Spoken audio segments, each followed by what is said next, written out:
Students, today we are going to study the remaining part of chapter 22 climate, vegetation and wildlife. इस chapter में हमने last period में जो India की climate है उसके बारे में हमने रीड किया था. ठीक है, इंडिया की लोकेशन को रीड किया था हमने, है ना. जो डिफरेंट जो सीजन है ना, उनके बारे में हम लोग पढ़ रहे थे, जिसमें हम 3 सीजन के बारे में पढ़ चुके थे. कौन कौन से? Winter, summer and rainy. ठीक है, अब हम इसके आगे चैप्टर को कंटिन्यू करेंगे. The season of retreating monsoon, autumn.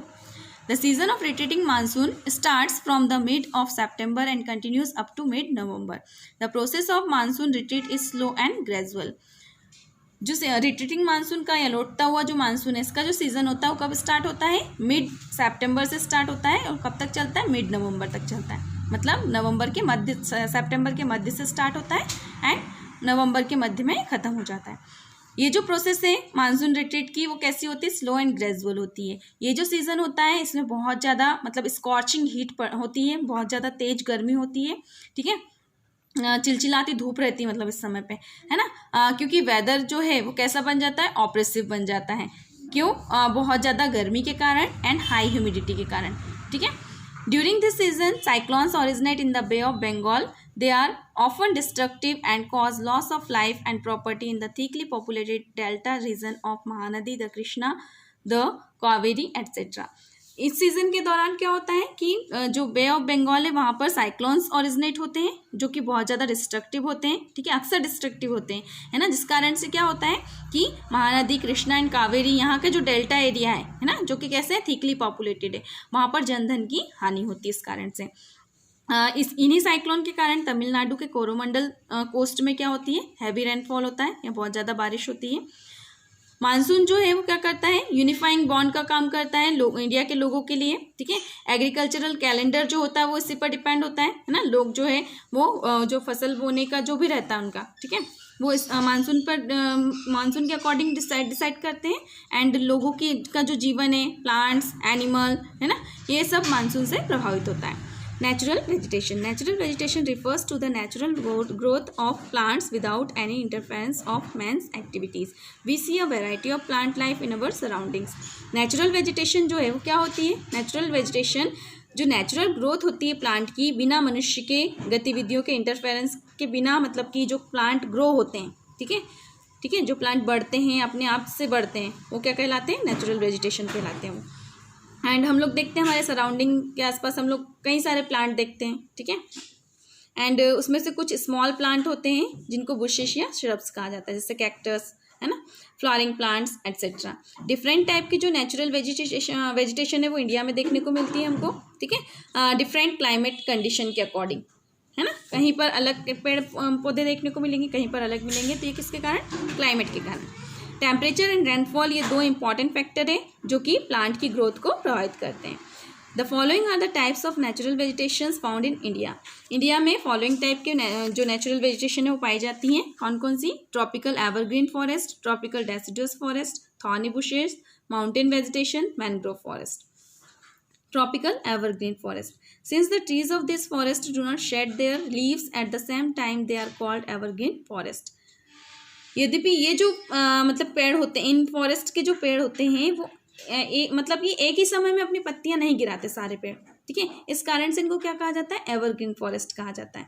ठीक है, मतलब पूरा जो जंगल है वो सदाबहार दिखता है. ठीक है, किसी टाइप के पेड़ ने एक समय पर पत्तियां गिरा दी तो दूसरे पेड़ हरे भरे हैं. ठीक है, दूसरे पेड़ ने गिराई तो अगले जो पेड़ है वो हरे भरे हैं. इस टाइप से इनको एवरग्रीन फॉरेस्ट कहा जाता है.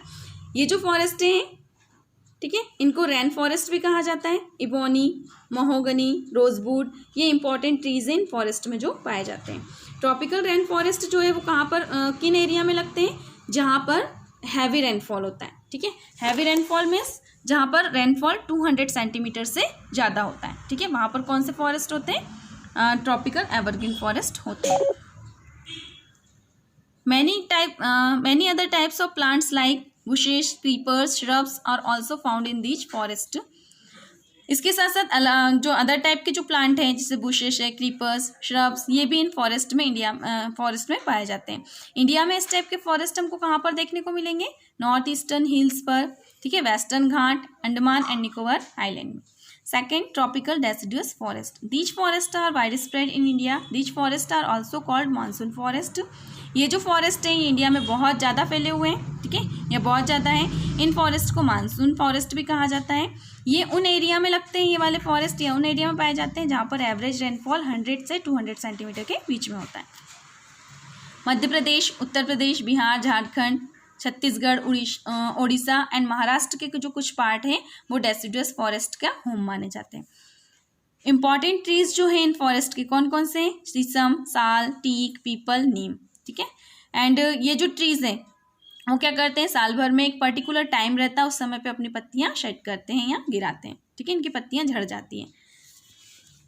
थॉर्नी बुशेस और vegetation. Thorny bushes or vegetation is commonly seen in the dry areas of the country. The leaves are in the form of spines to reduce the loss of water. Thorny bushes and vegetation जो है वो commonly India में कहाँ पर पाए जाते हैं? Dry areas में पाए जाते हैं। इनकी जो पत्तियाँ होती हैं वो स्पाइंस के फॉर्म में होती हैं जो कि वाटर की जो कमी होती है उसको रिड्यूस कर देती है। कैक्टस, खैर, बबूल, कीकर, है ना, ये इंपॉर्टेंट स्पैसीज हैं जो कि कहाँ पर पाई जाती हैं? कौन से स्टेट्स में? Rajasthan, Punjab, Haryana, eastern slopes, western Ghats, है ना, वेस्टर्न घाट का ईस्टर्न स्लोप, है ना, एंड गुजरात, यहाँ पर ये वाले ट्रीज पाए जाते हैं।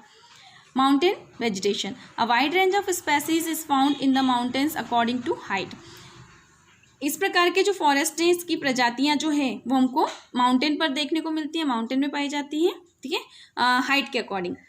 Eight height between 1500 metres and 2500 metres most of the trees are conical in shape, है ना। अगर हाइट के अकॉर्डिंग देखें तो 1500 मीटर से 2500 मीटर तक के बीच के जो एरिया हैं यहाँ पर जो फॉरेस्ट पाए जाते हैं वो कौन से शेप में होते हैं? कॉनिकल शेप में होते हैं। इनकी जो पत्तियाँ, इसलिए इनको क्या कहा जाता है? कॉनिफेरस ट्रीज कहा जाता है, ठीक है।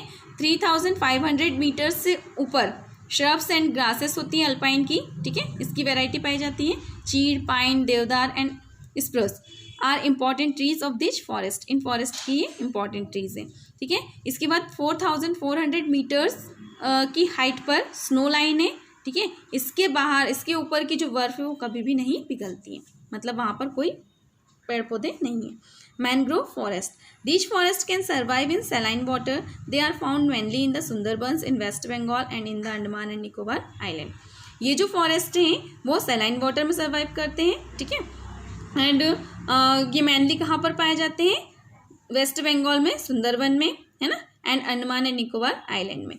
सुंदरी is well known species of trees in mangrove forest after which Sundarbans have been named. Sundari जो है वो एक मतलब स्पेशल प्रजाति है मैनग्रोव फॉरेस्ट की और इसी के नाम पर सुंदरबन नाम पड़ा है, ठीक है। ये जो ट्री होते हैं ये हमको क्या प्रदान करते हैं? Hard, oily and durable would provide करते हैं जो कि कंस्ट्रक्शन वर्क में काम आती है एंड बोट वगैरह बनाने में काम में आती है। Importance of forest. Forest play an important role in our life. Plants perform protective as well as productive functions.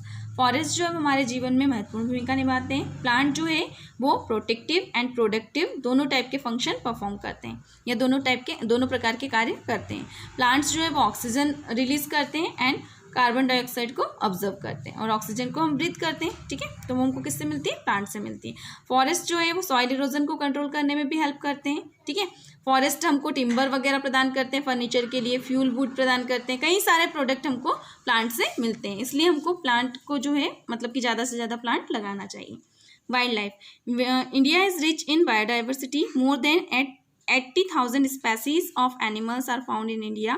India has more than 1200 species of birds and many types of reptiles.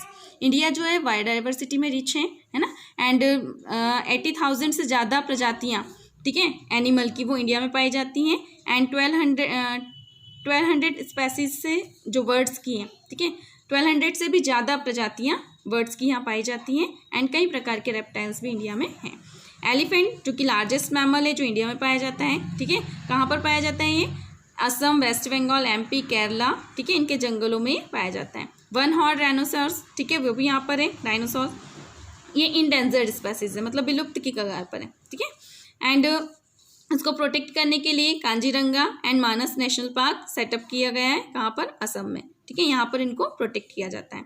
Nilgiri biosphere reserve जो कि क्या है, एक big biosphere area है southern India में। India is the only country in the world that has both tiger and lion. India है एक अकेली कंट्री है इंडिया पूरे वर्ल्ड में जहाँ पर टाइगर एंड लायन दोनों हैं। गिर फॉरेस्ट जो है, ठीक है, वो नेचुरल हैबिटेट है, ठीक है, इंडियन लायन का। टाइगर्स जो है मेनली कहाँ पर पाया जाता है, वेस्ट बंगाल एंड सुंदरबंस, ठीक है, ये फेमस है इसके लिए। प्रेजेंट में हम लोग देखें तो 27 टाइगर रिजर्व है हमारे देश में, ठीक है। इस तरीके से जो मतलब कि ये जो स्पेसीज हैं एनिमल की, ठीक है, इनको भी प्रोटेक्ट करना चाहिए। तो इनको प्रोटेक्ट करने के लिए सरकार के द्वारा कई सारे कदम उठाए गए हैं, ठीक है। हंटिंग, पॉचिंग, ये सब क्यों किया जाता है ना, व्यापार के लिए किया जाता है, कुछ लोग अपने शौक के लिए करते हैं, लेकिन ऐसा नहीं करना चाहिए, ठीक है। इनको प्रोटेक्ट करने के लिए कई सारे national park, wildlife and bird sanctuaries set up की गई इंडिया के अलग अलग पार्ट में। A national park is reserved area meant for preserving not only wildlife but also the natural vegetation and the natural beauty. National park जो कि reserved area या आरक्षित क्षेत्र है, जिसको ना केवल वाइल्ड लाइफ को बल्कि natural vegetation and natural beauty को भी प्रोटेक्ट करने के लिए, प्रिजर्व करने के लिए इसको सेटअप किया गया, ठीक है, बनाया गया। वाइल्ड लाइफ सेंचुरी ये भी रिजर्व्ड एरिया है ना। तो यहाँ पर जो इंडेंजर्ड स्पेसीज है एनिमल की, बर्ड की, ठीक है, उनको प्रिजर्वेशन दिया जाता है यहाँ पर, ठीक है। वाइल्ड लाइफ वीक मनाया जाता है इंडिया में, अक्टूबर के फर्स्ट जो वीक होता है ना उसको, हर साल, है ना। तो हमको मतलब कि इसके थ्रू क्या करना चाहिए, लोगों में मतलब जो पब्लिक अवेयरनेस है, लोगों में जो जागरूकता है वाइल्ड लाइफ कंजर्वेशन के लिए, वो बढ़ानी चाहिए, ठीक है। सरकार के द्वारा कई सारे कदम उठाए गए हैं, जैसे कि हंटिंग, पॉचिंग, इसके लिए बैन लगा दिया गया है। कई सारे national park, wild life sanctuary वगैरह बनाई गई है, सेटअप की गई है, ताकि जो नेचुरल सराउंडिंग में एनिमल वगैरह रह सके। इस चैप्टर के जो क्वेश्चन आंसर है वो हम नेक्स्ट वीडियो में करेंगे। एक्सरसाइज आपको खुद को फिल करके ग्रुप पर सेंड करना है। Thank you.